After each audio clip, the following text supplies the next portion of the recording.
favorite. Nice Time for a wild story. It's getting a lot of attention. The now former CEO of Overstock.com forced to resign this week. He claims that he was involved in the Russia probe. Patrick Byrne laying out his explosive allegations, including that he was ordered to have an affair with a Russian spy. Watch.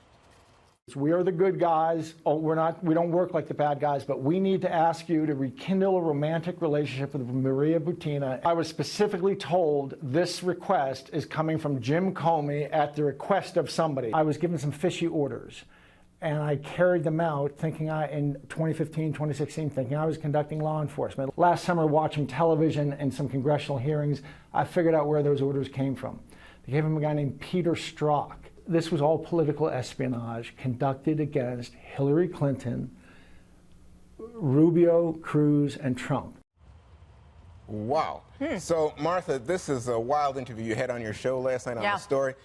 And, you know, my eyebrows were flipping out. I mean, I think these are bizarre claims. But then I noticed he's not only on your show, but several networks. And everybody seems to think, you know what, there is something credible here. It's not all to be dismissed. Yeah, I mean, we'll see. And I would not have put him on the show if I didn't have indications from people who are close to the investigation that they say that his story may be true. Okay, not that it is true, but that there's a suggestion that he could be telling the truth, right? So we asked him a lot of questions. We gave him an opportunity to just basically tell his story.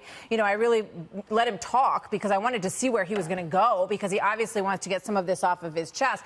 And I did speak with him today, and I said, what's your reaction to the fact that James Comey came out and Andrew McCabe came out and said they didn't know him? That's not the way things work at the FBI.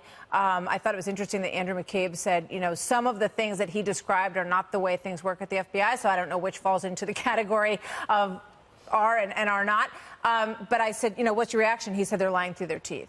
Well, and they have a history of that, right? Yeah. It's not like James Comey and Andrew McCabe. I don't know. That's what he said. He believes that they know exactly who he is, and you know, more to come. All right, so Jesse, you're a man of great discretion when it comes to these matters, and I had the experience. I don't think he meant that. Of listening. Yes, I do. When I was watching Martha's show, I was thinking to myself, this is like a spy novel, right? This goes like, he says Warren Buffett. Warren Buffett is his Omaha rabbi, right? And then Maria Butina is this Russian spy. He's helping the FBI investigate Hillary Clinton. So how does this strike you? Is this guy telling the truth, or is this like a desperate rant? Big if true. I'm going to go with big if true. I've been needing my deep state fix for a long time, and this has given it to me. I mean, you got Comey, you got Strzok, you got sleeping with Russian spies. This is going to take me past Labor Day, so I'm happy. Let's just say there's no way to prove what he said at this point, but I am open-minded to hearing what he has to say, because it fits the fact pattern of the rogue agency, the FBI, entrapping people, manipulating people for political reasons. And you mentioned it when we discussed this earlier. This goes back to what? The insurance policy. Because if you heard him, what he said is they were doing this to multiple politicians, Hillary, Rubio, Cruz, Trump, and then as Trump emerges as the player, the focus goes to him. Now, he's spoken to John Durham, who's running the investigation of the investigators. He has not. Let me just clarify that, because I know we talked about that. Or he offered information to Durham. What happened was he spoke to people at the Department of Justice on April 3rd and on April 5th and April 30th. He gave them everything he had, his emails, his text messages, and all of it. Then when the Durham investigation opened, then it got turned over to them. Right. So we could find out when this thing's over if he's crazy or if he's telling the truth, or he could be crazy and telling the truth. Wow. You know, Katie, the thing is, can he prove anything? Like, for example, are there pictures of him with Maria Butina, right? Yeah. There are.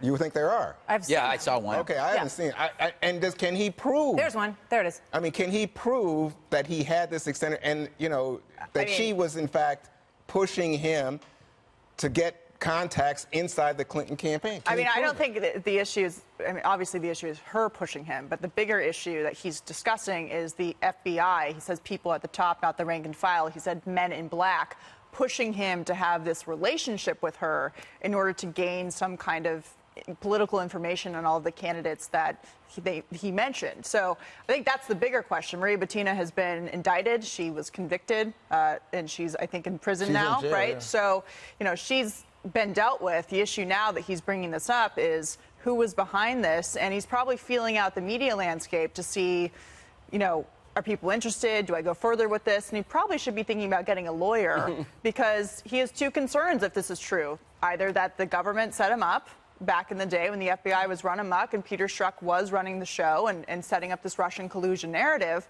or that maybe, he engaged in some kind of bad behavior that could come legality on the other end of things. So Greg, here's what strikes me. He's now got a website called deepcapture.com. And he's talking about something called Sith Lord, which is Wall Street.